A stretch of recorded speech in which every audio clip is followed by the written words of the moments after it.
Okay, so on today's edition of the Creative Lens, Wade and I are going to be talking about how to go about building lifestyle into a creative business. So we've got some points laid out today, but firstly, Wade, how you doing? Yeah, doing pretty good, mate. Almost the weekend. How about you?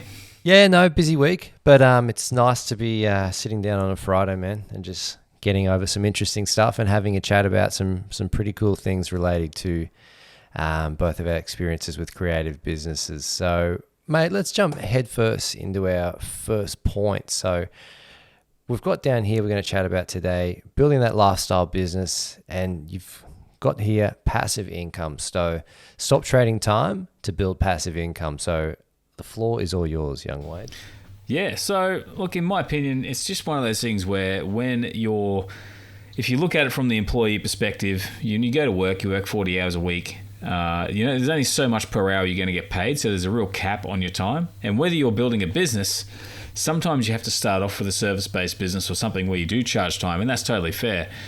But the problem is, if you need to take time off or you need some flexibility to do things, that you always have that cap on your earning power, and it can always stop the second that you get sick or you need to go and do something. And the whole idea of having a good lifestyle is being able to go and do all this stuff and work when you need to and keep things ticking over. So by removing the element of time, moving to something where you're doing the work, creating like an asset, and the asset produces income, is pretty much the game changer. That's what allows you to then go, cool, I'll do this work. I'll work to a few days this week or all week, and then next week I'll take a couple of days off, or it doesn't really matter because the assets that you build are generating income. Cool.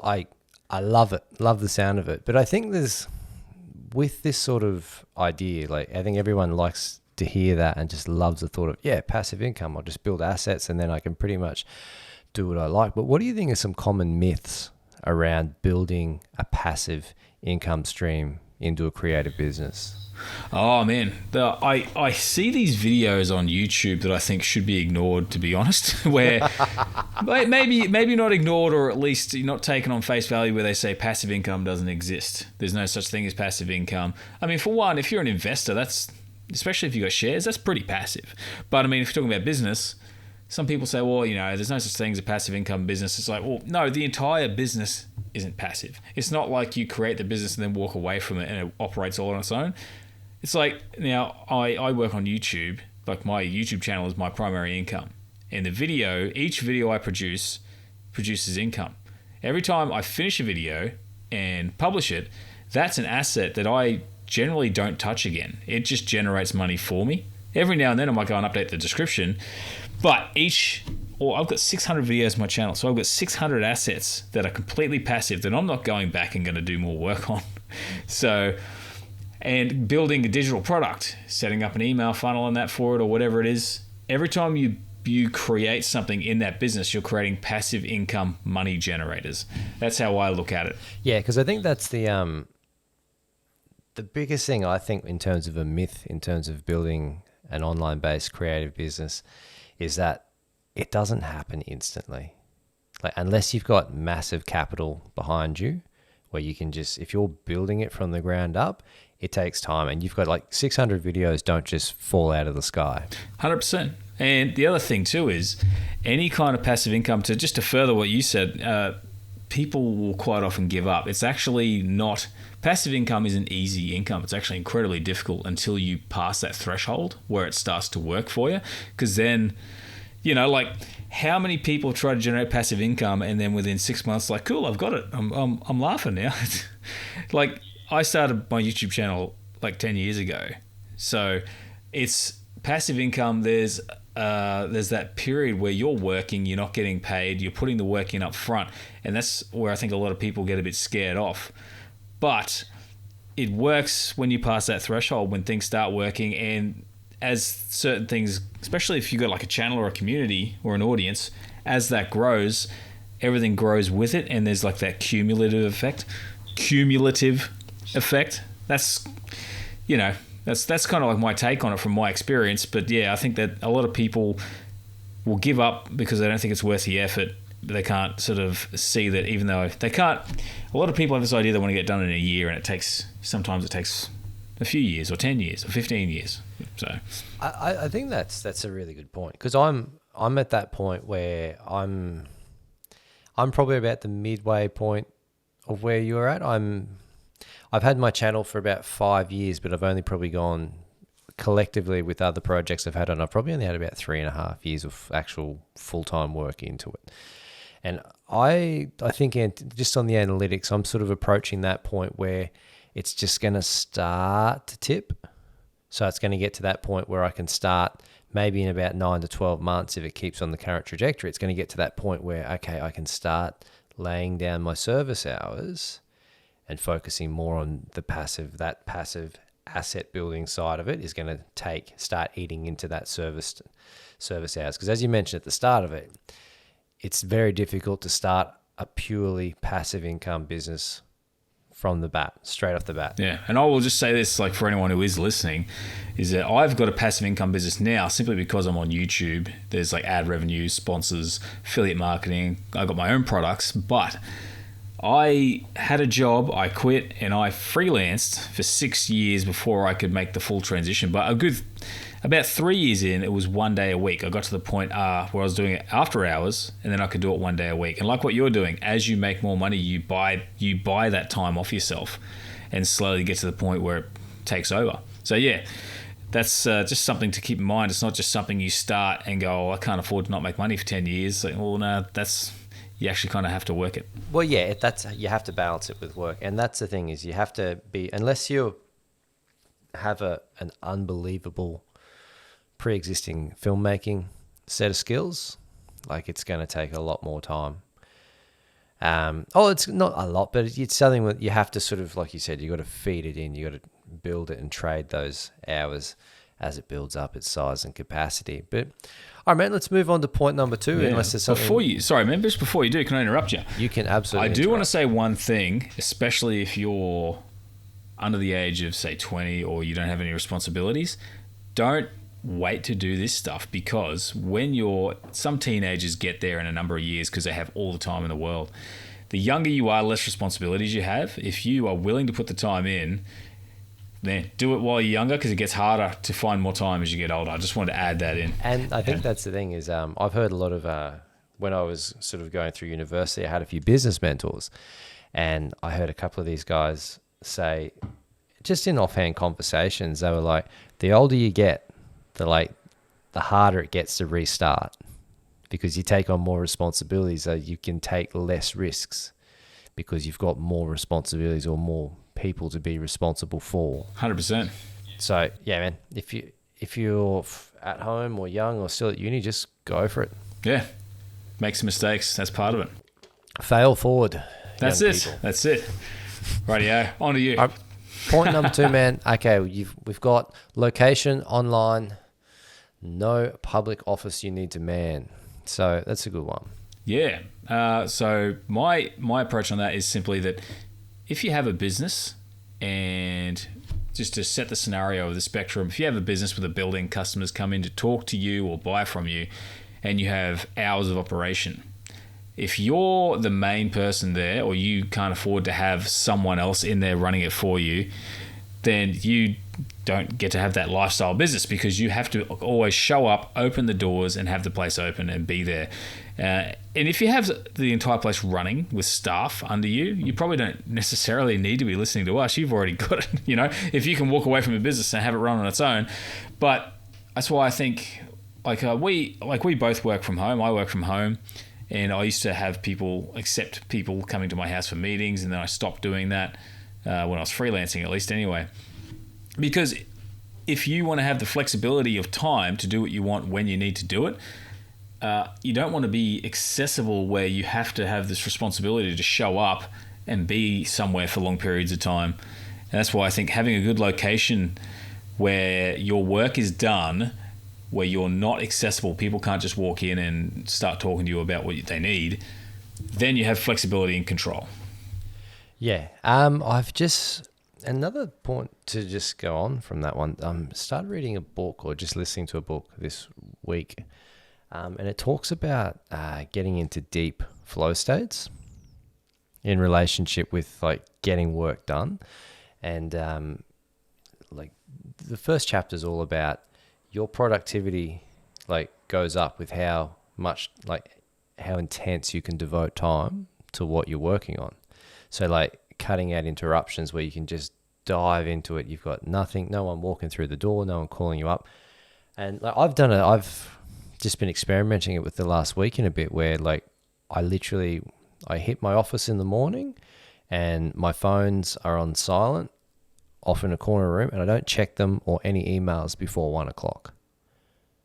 Like just nothing's that important, I think. And obviously you can set it up where like a family or something, emergencies, you know, you have them ring. But like, and I've noticed a difference just within a week of that sort of thing. So I think having that where you can just cut off the interruptions, and that's going to greatly flow into your productivity with your new business or your new venture, like just getting it off the ground. Because it's one thing to do hours, but how efficient those hours are is another matter altogether. 100%. And that's also one of the good things I find about working at home personally is the fact, for one, no one can get to you. And if the work you do, like there's some work I do where my brain backs out, and it's gotten to the point, I was a graphic designer and web designer for like 20 years, freelancing on my own for 6 years. There were times when my brain was like, hey, let's get something to eat, let's do something else. And I couldn't focus because I didn't want to do it. But having work I enjoyed and I was at home means that, yeah, I put everything on silent when I record. But at any point, if I need to, my wife can basically knock on the door or there's actually a window in front of my computer out into a sunroom, and she can actually come in and go, hey, you know, the house is burning down, you need to wrap up your recording in 10 minutes. Yeah. So yeah, it makes sense because she can access me and that's good. But if I had people knocking on my window while I was just getting into that state of readiness, then you break your concentration. You have to pick up all the pieces again. When I had my job, I used to get nothing done because I was always the first person to jump up and serve out in the front counter. I was a graphic designer, and then I'd go out and talk to people. And my concentration, like I could knock out jobs in 25 minutes if I was uninterrupted, but otherwise they'd drag out for, you know, sometimes hours because you just get interrupted constantly. Yeah, concentration's a skill, because when you get zoned in on something, you just get zoned in on it. Like if there's no other interruptions, you get almost like a vacuum into it.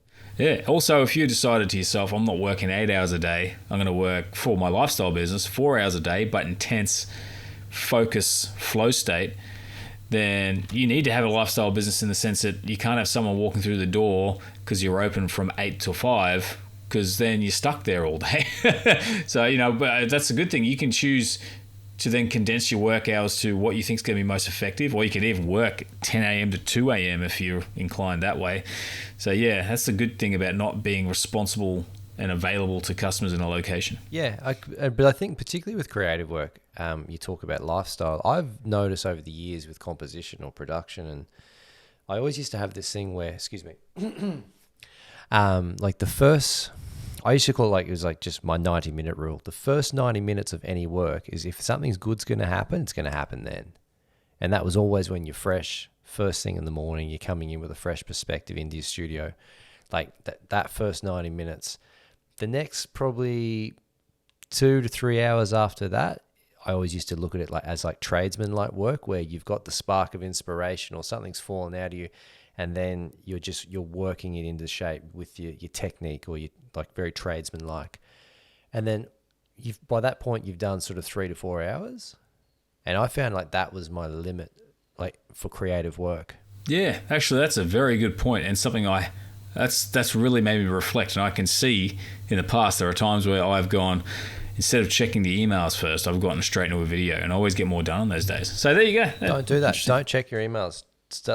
I'm learning while we're here. I'll obviously check them, but check them like later in the day when you don't have to do anything important. Yeah, note taken. That's a great tip. But moving on from that one, man, like the next point I think ties into that is you've got lose your phone number. Yeah, more once again, it's that accessibility. And you don't mean that by lose your phone number in a bar to some random strangers. Like no, exactly. No.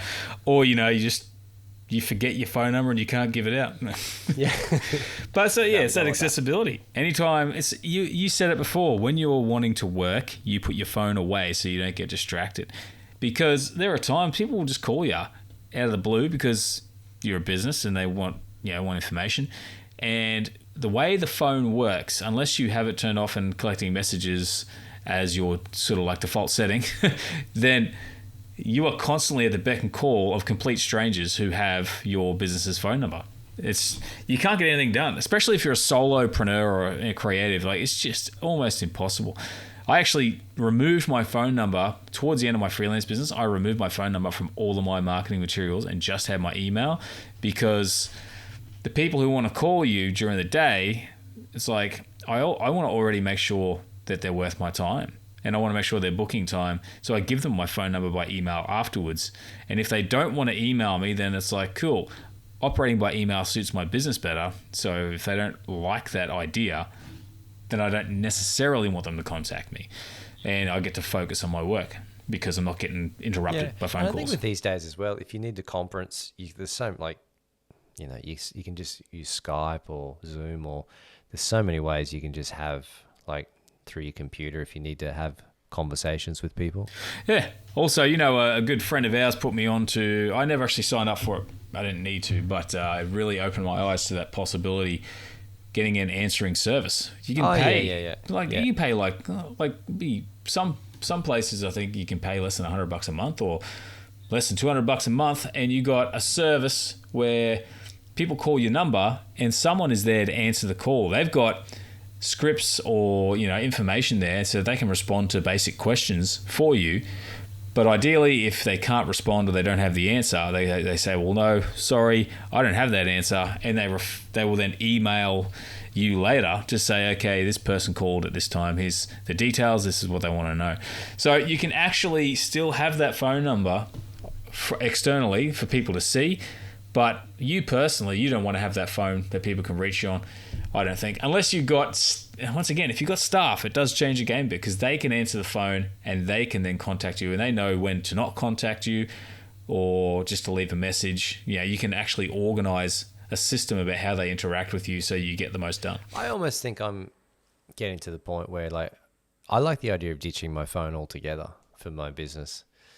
Because I think... I reckon I'm probably about 6 months away from because I don't see a need to it. It's just an interruption. Like, if someone's going to text you, they can email you. Yeah. Like 100%. You know what I mean? All right. But that's that point, I think, wrapped up in a nice little bow. Let's jump on to the next ones we've got written out. So, okay. Build an audience, send them to an email list. So this is about building the people who are going to take in what you're offering with your business. Yeah. So email is one of those things that once people know about it, it's a fundamental tip. It's nothing new. But if you haven't embraced it, it's one of those, it's something that you don't necessarily understand the impact it has until you've experienced it, I guess. One thing I will say before, I'm going to sort of throw a few points around here, is if you're someone who is very active in social media and that's your way of communicating with your audience, every day or a couple times a week, you're having to think up fresh content to post. Even on YouTube, I'm constantly trying to post 1 or 2 videos a week at least. I have to keep fresh content coming out. And on top of that, I have to compete with everyone else on that platform. So I've got less of a direct line, and I'm constantly having to add new work if I want to maintain connection to my audience. With an email list, for one, you have a more direct connection. You go straight to their email inbox. And statistically, it's just been proven that, generally speaking, you're going to reach that person far more effectively and have a deeper connection with them via email. But one thing I'm a huge fan of is autoresponder series. So this is where someone signs up to your email newsletter, and you have a list of predetermined emails that go out so people can... your content can be made once and then delivered to each fresh person who arrives to it. This means you can also have structure to your content, which is better than social media, which is like just a constant stream. You can actually have this structure where people will get the beginner stuff at the start and the more advanced stuff as they go along. So you can actually build things up, and then because it's autoresponder, you don't have to keep adding. Once you've done it, it's done. I used to run a martial arts movie blog years ago, back when I was watching lots of martial arts movies, and that was also a nice little passive income stream. It used to make at one stage about $400 a month. It was making just on autopilot, and it was just fun. It wasn't like meant to be a full-time income or anything, but I had about 9 months of emails where the first week I would send an email every day, the second week every second or third day, and then I whittled it down over the 3 or 4 months to once every fortnight, because people, when they first sign up, they want to hear from you, and over time it's just a bit too intense. But that whole time, people were constantly discovering older blog posts that I'd written, and quite often signing up for Amazon affiliate products where I'd make a commission from. And you apply that to a business with much more profitability and products than just a blog, all of a sudden that's a big deal. Like, you have an automated system where you can just provide value, and then after about 5 or 6 emails, 6, 7 emails, whatever it is, you pitch your product, and then you provide more value, you pitch something else. Yeah, and because it's interesting, because this is something I haven't really cottoned onto with, like, my email list is not it's not huge, and it's not something I put a heap of attention into. I know we've got some sort of basic system, so it's automated. Every time I post something, I know it goes out through an email list. But what can you give people, like, some actual real tips in terms of how they would actually go about building their mailing list? Like, maybe if you could make it in relation to, say, like your business, like how you've done it, some steps so they can take. Yeah. So the main thing is whatever way you're getting your audience, you obviously want to have some kind of sign up form available there. But people aren't just going to sign up because there's a form there. So there's an incentive. So you set up some kind of free lead magnet, they call it.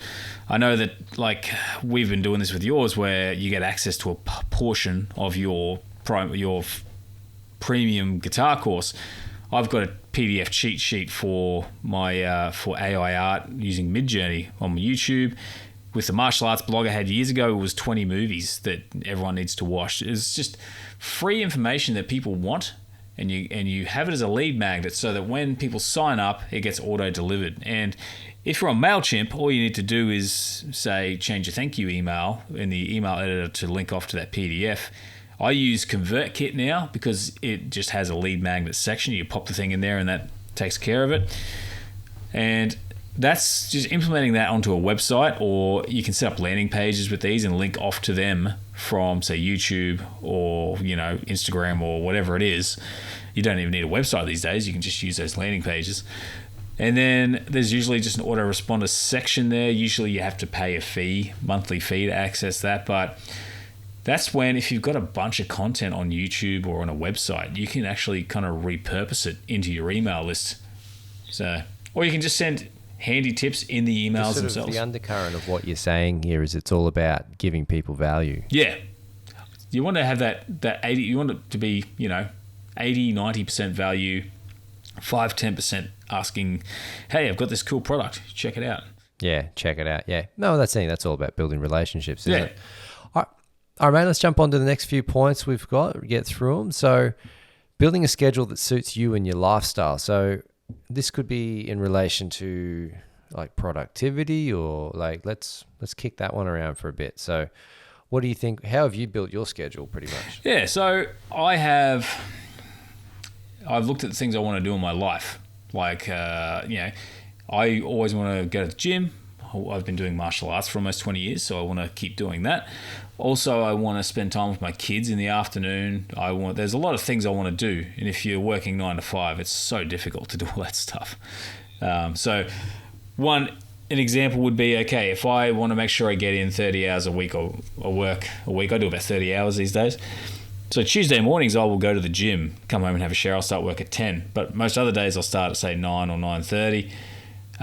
Some days I might finish early if I'm picking up kids. And just, you got to work out the best hours. And also, it's not just about working out the hours, but there's the days. You might work better on Saturday and have Monday off. Also, you might find that you're more creative at night. So you go, cool, my business, I run from 7 p.m. to 12 p.m. at night because I'm a night owl. Like, that's a lifestyle factor in the sense that you seem to feel your best because of your lifestyle at those times. And there are things you want to do if you have to do them, if they're better to do them during the day. For example, if you're someone who wants to run 30 kilometers a week because you want to do 5K a day, 6 days a week, you probably going to find that's going to be better to do at some point during the day instead of like, well, I'm finally settled in at 7 p.m. at night. It's pitch black, at least in Australia. I know some countries it wouldn't be. Going for a run at night might not be appealing to you. So work out the things that you want to do, lay it out. I lay it out on a sheet. Like I get like a timetable out and I go, cool, put this in here, put this in there. And you will work more effectively. And this is the whole point of a lifestyle business, because you have to have a schedule if you're going to make it work. Yeah. I don't know how, like, that's the biggest issue I think people run into when they start something is they just don't have a schedule. They think they can just, I'm self-employed, and just make it up. Every day they can make it up as they go. And that's just, you're inviting disaster into your life, I think, when you do that. Yeah, I agree. And I remember when I first started freelancing full-time at home, there were two problems I had, and that was I would sit down to work and I couldn't switch off. Or go sit down in the lounge room and go, check my emails. Like I was switched on work mode 100% because there was no clear line. That's the because I've been self-employed my whole life, and that's the biggest thing I think that I notice. Once you get it worked out, the difference it makes on your life. Like you have to have like a line in the sand where I'm in my office, like, and I'm out of my office, like. That's one of the reasons why I have separate phones. And like when you cross that line, it's like if you're playing sport or something. Like if you're going to the pitch or going to the field, like you're playing. But when you're outside of that, you're out, and like work is done. Because if you don't switch off, like you said, you're just gonna run yourself into the ground, and like it's gonna feel like you're living in a dungeon. Yeah, and we all need a little bit of pressure sometimes to turn on. And also we need to sometimes a little bit of pressure to turn off because we're driven. If I was married when I started my business, so like if I had not switched off, my wife would have been like, I don't even speak to this guy anymore. So well, that's the thing is life is like, even though work is like you're building a business and it's tied in with something creative, so there's that contradictory element of creativity in business. At face value, but you have to, if you're not, you have to have hours where you work, but you have to have hours where you actually are more than your work. You are a person with relationships and a life and hobbies and friends and community. And if you don't have that, like,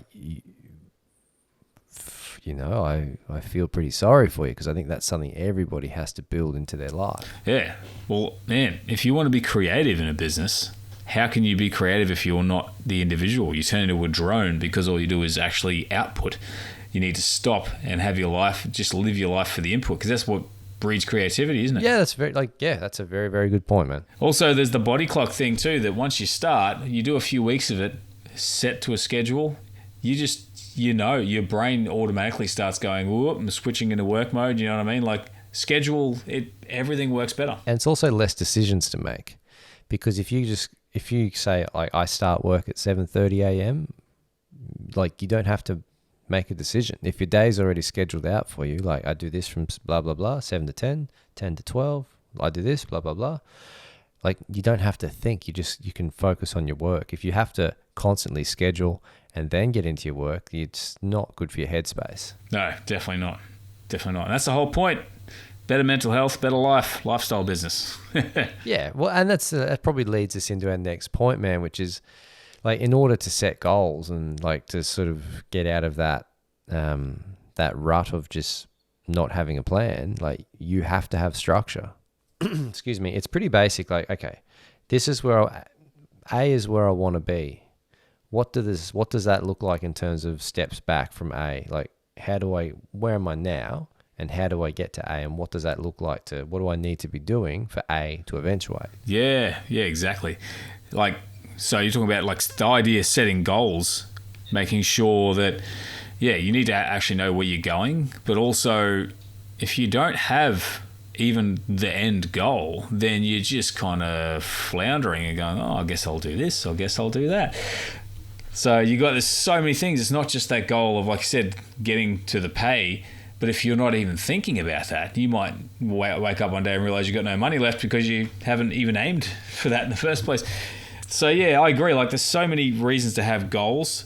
it's funny because I like the idea of having dedicated times, especially personally, where there are no goals. I just get to live my life and do what I feel. I feel like that's a healthy thing. But with business, I need to go, cool. My goal is get so many videos out a week, get so much work done on this product. And I could easily put that off because I feel like it, and I have a passive income business. I'll probably get away with it. But if I don't, I'll never grow. I'll never get ahead any further. And if you don't have goals, you got no pressure to work. So it's easy to get lazy and stuff around checking emails and going, oh, I guess I'll check this. I guess I'll check that. There's no pressure to go, well, I need to get this done. So there's so many reasons to have goals beyond just achieving them, but just also productivity. Yeah. Well, one thing I'd like to add to that is goals are important, but more important than goals is, I think, having a process at which you can work towards those goals in a way which is actually sustainable and enjoyable. Because we were talking about this before we started recording today. Excuse me. Where when you're working towards something and you achieve it, there's like a period of like, oh, what's next? And I think you have to enjoy the process of growth or working towards something, because if you can't enjoy that, you're going to hit your goal, have a momentary, like a flicker of happiness, and then you're going to bomb. Like, because majority of your life or anything in business is working towards stuff. Like it's the work towards it. It's not the necessarily achieving. And you have to enjoy that process, because the process executed well is what's going to get you to the goal. Yeah. Also, the other thing about the goal setting too is if you set the goal in an ignorant kind of way, not ignorant, maybe just ill-informed, it can rob you of that joy as well. Like, for instance, if I wanted to make $1 million a year, I could set that as a goal. And if I don't set any kind of like system in between that of little markers to achieve, then in 3 years' time, I'm not making $1 million a year. I'm miserable. I'm not achieving my goals. But if you go, cool, halfway, let's say the first step is to get to 200 grand a year. And that looks like me having 100,000 subscribers. And I break that down and go, what does that look like income wise? Maybe 40 grand is ad revenue. And I'm just plucking these numbers out of the air. Maybe 40 grand is ad revenue. Maybe 40 grand is affiliate income. Maybe 20 grand is sponsors, and there's 100. And then maybe I need to have 100 grand of digital products. And that makes me realize, okay, realistically, I feel like that's the best way to get there for me now. I need to make sure I get my digital products on the go, because that's going to be the biggest chunk based on what I think is realistic. And so the goal then becomes, cool, I need to create more digital products, which means I have to create one digital product. So now the goal system is laid out like, cool, I need to create 2 videos a week. I need to create one digital product. And now I need to create another digital product. And far further down the line is I need to make 200,000 a year. And then you go, cool, now I need to make 500,000 a year. And yeah, so you need to have sub goals to celebrate. But also, if all you do is focus on the money and not the joy of the process as well, like I enjoy making products. And that's the way I'm going to go about it. I enjoy making videos. That's the way I'm going to go about it. If I just go, well, I hate doing sponsorship deals, so I'm just going to keep doing those because they pay me the most. Like, man, look at your goals. The goal is also, the bigger goal is happiness. At the end of the day, every goal leads to happiness. That's the ultimate goal. Well, that's why you want it, right? Yeah. If you want the money because you think, well, $1 million, that sounds good. You don't realize, like, you don't actually want $1 million. If you couldn't get rid of that $1 million, then the goal's worthless. You go, cool, I have $1 million, but I can't actually spend it. You're still broke. You want what the $1 million gets you. The $1 million gets you flexibility. Maybe it gets you a nice car if you're into cars. You know what I mean? You got to actually realize, like, what are the things that make me happy? The $1 million is not the goal. It gets you a nice lawn. Yeah. Yeah, that's it. I want my lawn to be perfect, green, lush, but short, neat. I want a really nice lawn. Yeah. That's what I want. Can I just say too, I really like this phrase, this quote I got from Bruce Lee, who quite often was more of a curator of quotes, so it might not even be his. But it was, sometimes having the goal isn't about achieving it, but having something to aim toward. So you might find you have this dream goal, and at some point along the line, you're halfway there and you realize, I actually am happy here. I don't think I need to go the rest of the way. But if you hadn't set such a lofty goal as well, with the steps in between, you might not have even gotten to that halfway point. I've definitely had epitomes like that, or epiphanies, sorry. Epiphanies. Epitome. It's the end of a long week, dude. Yeah. Yeah, like I've definitely had that in terms of like where I was working towards something, particularly with composition and writing and that. And I remember stepping away from it and just going, I really hate what I'm doing. Yeah. And the only reason I want to keep doing it is for that lofty payday. Like, you want that big cash, and it's just like, but the cash doesn't matter because I'm working 10, 12 hours a day. I got no time to enjoy it. Like, yeah. So 100%. Yeah, I realized that when I was just like, I'd be far happier with way more time and way more flexibility than just working like towards something that I think might make me happy. So you got to pick your poison with your goals in that regard, man. But also, it helps to have some goals in your personal life as well to keep the balance. Just thought I'd throw that in there. Yep, that's a really good point, man. So if we just gloss over these points again, obviously stop trading time to build passive income, and obviously we spoke about how this is a transitional process. This isn't a switch you can just turn off and on. The other point was like making sure you've got that location and no public office to sort of like minimize overheads and can the interruptions. Leading into that was to lose your phone number. Again, just same point, to cut down those interruptions so you can promote those, states of flow. Build an audience, email list, massive one you've said, particularly in relation to your creative business, to like help build that audience but keep them engaged, and also like keep them interacting and adding value was another big point there. Next point, mate, do you want to take it from here? Yeah, so you got want to automate. You basically want to automate your product or service delivery so it's hands off. Basically, the idea being that if you are the service provider, you're not the business person. You know what I mean? So a lot of people who run businesses will run the business, run the strategies, lay things out, and then they also get on the floor and do the work. And you can't really do that. It doesn't really work. You end up spending so much time doing the work, you don't get to actually look at the business and run the business. And if you're performing the service constantly, then you're not really getting that lifestyle. You're constantly just trying to do that service. Now, creating a video, I don't think is a service. So in regard to that, I'm creating something that performs a service. The video goes off and delivers itself.